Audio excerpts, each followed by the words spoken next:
From Beyond by Howard Phillips Lovecraft.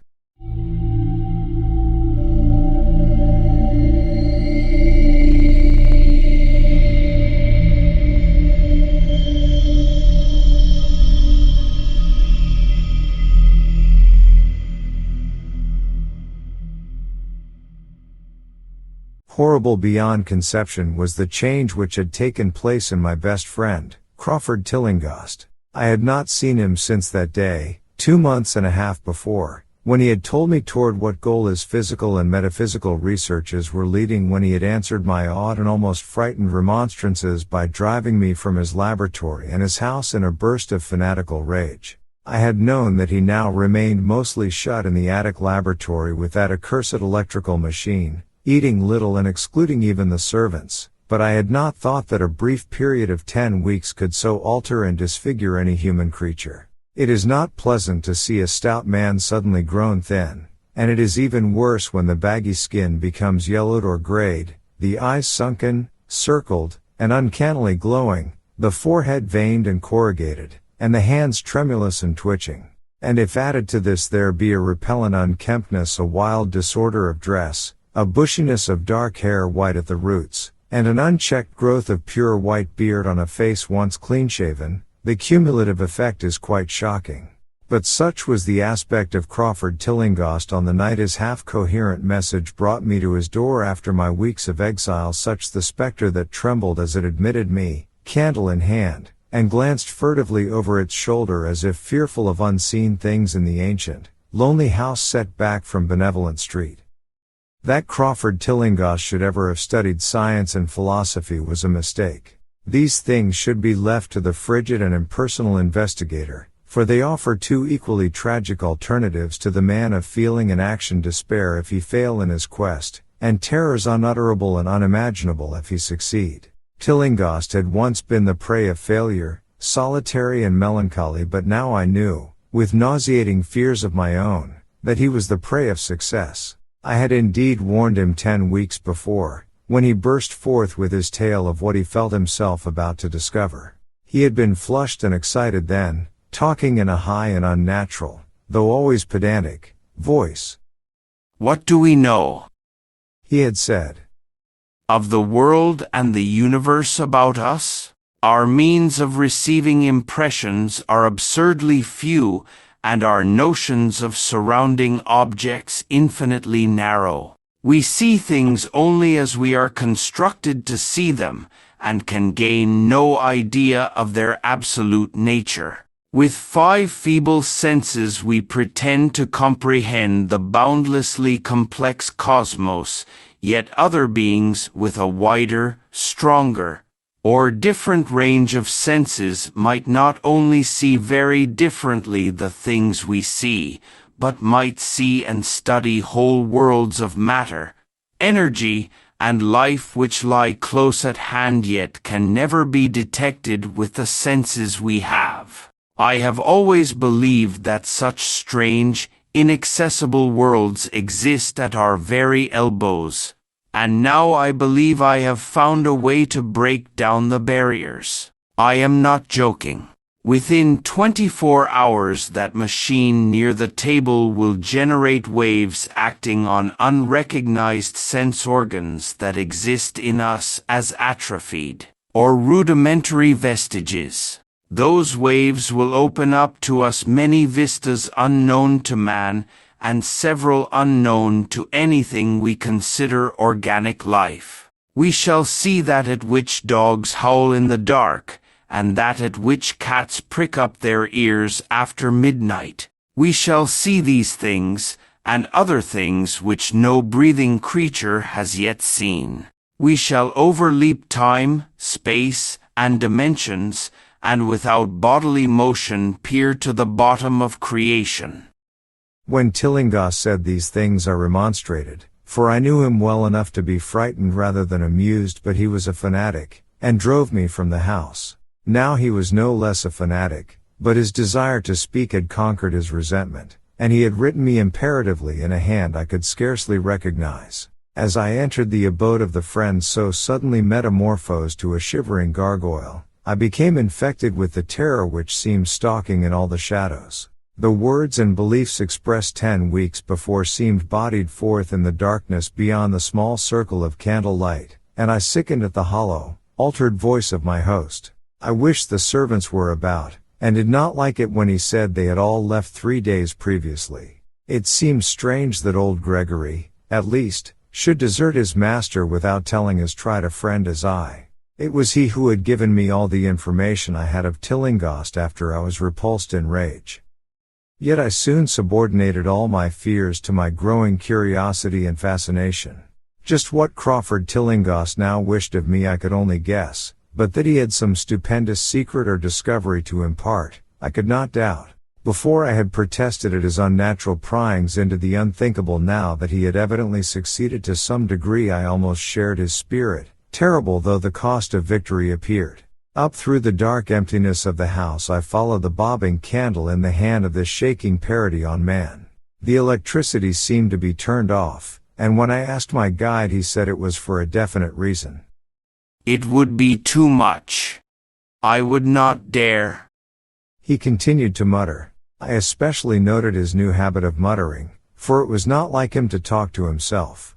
We entered the laboratory in the attic, and I observed that detestable electrical machine, glowing with a sickly, sinister, violet luminosity. It was connected with a powerful chemical battery, but seemed to be receiving no current, for I recalled that in its experimental stage it had sputtered and purred when in action. In reply to my question, Tillinghast mumbled that this permanent glow was not electrical in any sense that I could understand. He now seated me near the machine, so that it was on my right, and turned a switch somewhere below the crowning cluster of glass bulbs. The usual sputtering began, turned to a whine, and terminated in a drone so soft as to suggest a return to silence. Meanwhile the luminosity increased, waned again, then assumed a pale, outre color or blend of colors which I could neither place nor describe. Tillinghast had been watching me, and noted my puzzled expression. Do you know what that is? He whispered. That is ultraviolet. He chuckled oddly at my surprise. You thought ultraviolet was invisible, and so it is, but you can see that and many other invisible things now. Listen to me. The waves from that thing are waking 1,000 sleeping senses in us, senses which we inherit from eons of evolution. From the state of detached electrons to the state of organic humanity. I have seen truth, and I intend to shew it to you. Do you wonder how it will seem? I will tell you. Here Tillinghast seated himself directly opposite me, blowing out his candle and staring hideously into my eyes.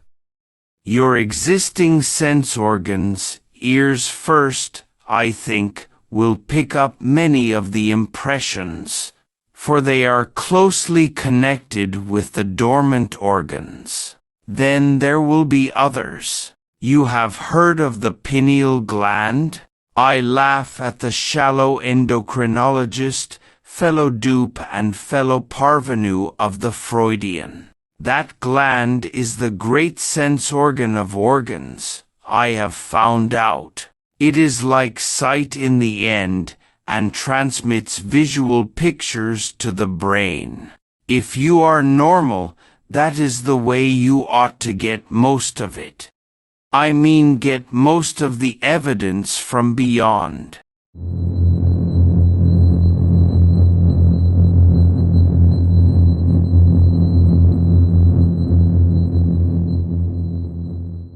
I looked about the immense attic room with the sloping south wall, dimly lit by rays which the everyday eye cannot see. The far corners were all shadows, and the whole place took on a hazy unreality which obscured its nature and invited the imagination to symbolism and phantasm.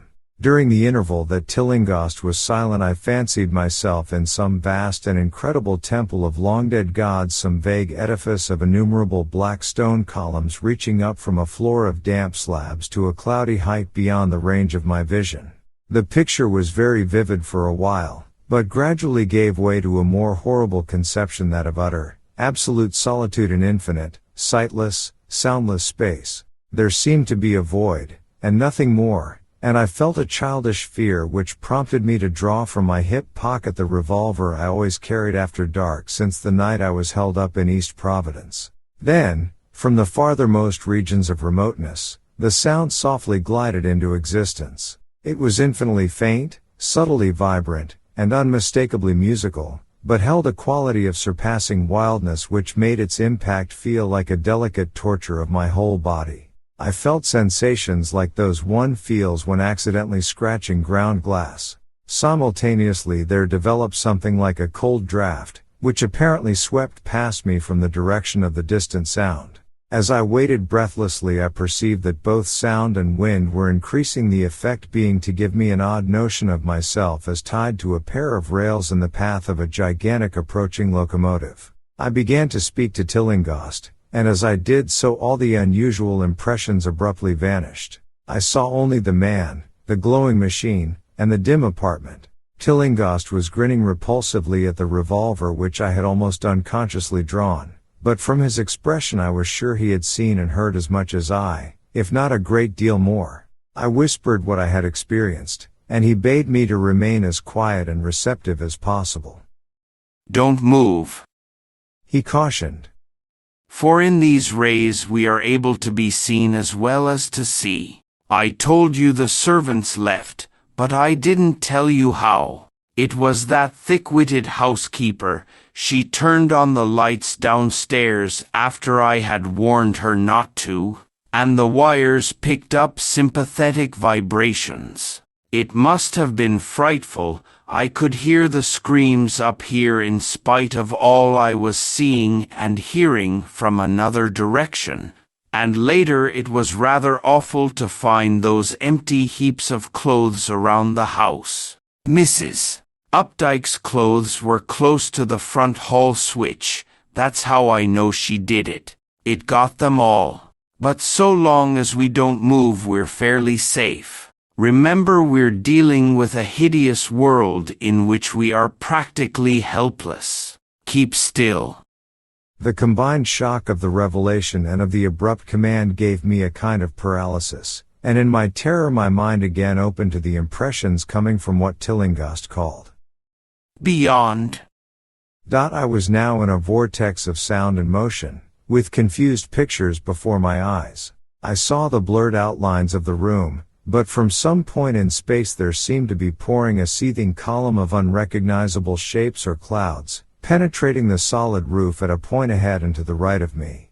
Then I glimpsed the temple-like effect again, but this time the pillars reached up into an aerial ocean of light, which sent down one blinding beam along the path of the cloudy column I had seen before.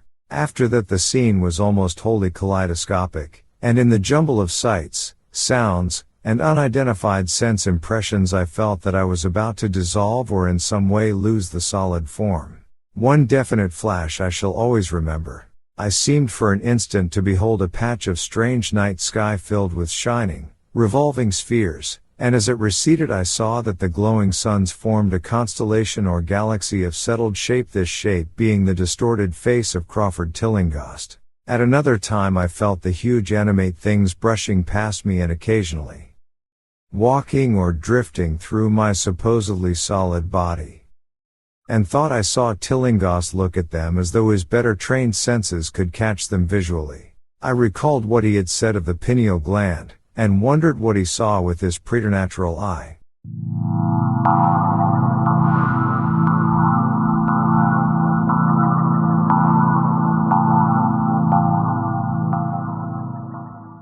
Suddenly I myself became possessed of a kind of augmented sight.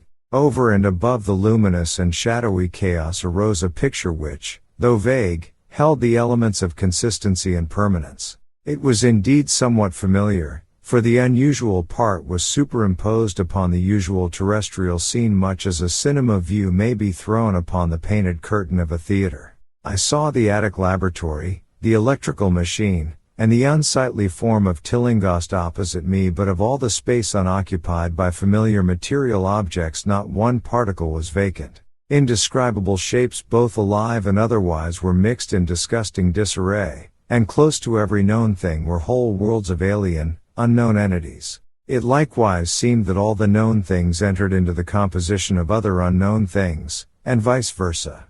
Foremost among the living objects were great inky, jellyish monstrosities which flabbily quivered in harmony with the vibrations from the machine. They were present in loathsome profusion, and I saw to my horror that they overlapped. That they were semi-fluid and capable of passing through one another and through what we know as solids. These things were never still, but seemed ever floating about with some malignant purpose. Sometimes they appeared to devour one another, the attacker launching itself at its victim and instantaneously obliterating the latter from sight. Shudderingly I felt that I knew what had obliterated the unfortunate servants, and could not exclude the things from my mind as I strove to observe other properties of the newly visible world that lies unseen around us. But Tillinghast had been watching me, and was speaking. You see them? You see them? You see the things that float and flop about you and through you every moment of your life? You see the creatures that form what men call the pure air and the blue sky? Have I not succeeded in breaking down the barrier? Have I not shown you worlds that no other living men have seen? I heard him scream through the horrible chaos, and looked at the wild face thrust so offensively close to mine. His eyes were pits of flame, and they glared at me with what I now saw was overwhelming hatred. The machine droned detestably. You think those floundering things wiped out the servants? Fool, they are harmless. But the servants are gone, aren't they? You tried to stop me, you discouraged me when I needed every drop of encouragement I could get. You were afraid of the cosmic truth. You damned coward, but now I've got you. What swept up the servants? What made them scream so loud? Don't know? You'll know soon enough. Look at me, listen to what I say. Do you suppose there are really any such things as time and magnitude? Do you fancy there are such things as form or matter? I tell you, I have struck depths that your little brain can't picture. I have seen beyond the bounds of infinity and drawn down demons from the stars.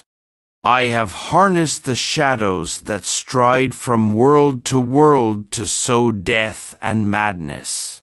Space belongs to me, do you hear? Things are hunting me now, the things that devour and dissolve, but I know how to elude them. It is you they will get, as they got the servants. Stirring, dear sir? I told you it was dangerous to move. I have saved you so far by telling you to keep still, saved you to see more sights and to listen to me. If you had moved, they would have been at you long ago. Don't worry, they won't hurt you. They didn't hurt the servants. It was seeing that made the poor devils scream so. My pets are not pretty, for they come out of places where aesthetic standards are very different. Disintegration is quite painless, I assure you, but I want you to see them. I almost saw them, but I knew how to stop. You are not curious? I always knew you were no scientist. Trembling, Trembling with anxiety to see the ultimate things I have discovered? Why don't you move, then? Tired? Well, don't worry, my friend, for they are coming. Look, look, curse you, look. It's just over your left shoulder.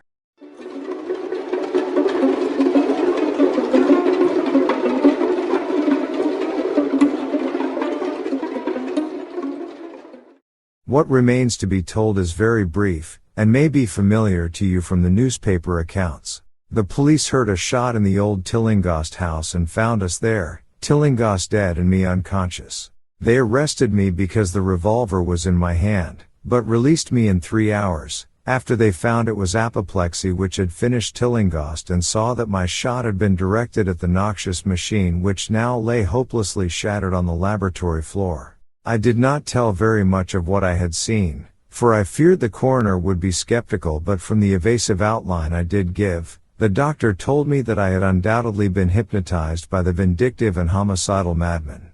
I wish I could believe that, doctor.